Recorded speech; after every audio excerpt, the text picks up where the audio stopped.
Could you understand Xhaka if he stayed at Spurs? Yes. Because that's his boyhood club, and there's a real attraction to it. And you mentioned Alan Shearer, and Mark just spoke about him having played with Alan. He won the Premier League with Blackburn, well, I hear. That's what I somehow seem to recall.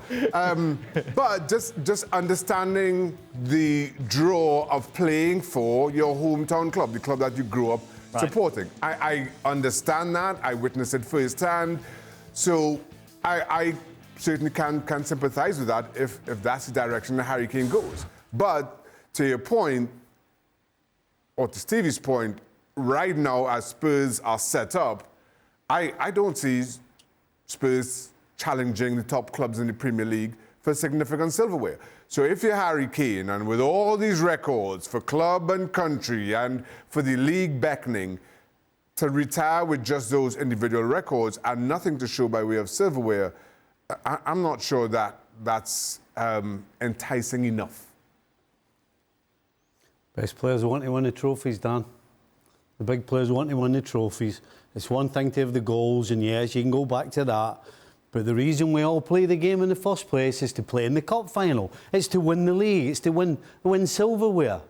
And when Harry Kane's finished, if Harry Kane decides to stay at Tottenham, in 10, 15 years, when he's whatever he's doing, and somebody says, oh, the FA Cup's on, did you win the FA Cup? Well, no. No, well, the League Cup, mate, did you win it? But that's the way it goes. Goal-scoring record, isn't it? Sorry? He will have the Premier League goal-scoring record. Dan, when you were a kid, right, how many people did you say, oh, I wish I was the top goal scorer in the First Division in Scotland or England or anywhere else? No, you never. You want to score in the cup final. You want to win the championship. You want to be a winner. You want silverware. You want trophies. You want medals. Is it great to be the top scorer in the Premier League of all time? Absolutely it is. But we don't play the game for that. We play the game for trophies. Is it not that he has the self-belief that as long as he's there at Spurs, maybe he can make this happen? Well, if he does, he's dreaming. How long has he been there? 10 years? How long has he been the top scorer? Every single year. How long has he been the talisman? Every year. How long has he carried this team? Every year. He's carried them for a decade, and they're still no closer to winning anything. So, if he's delusional, then yes. But really, if he wants to win trophies, he has to get out the door.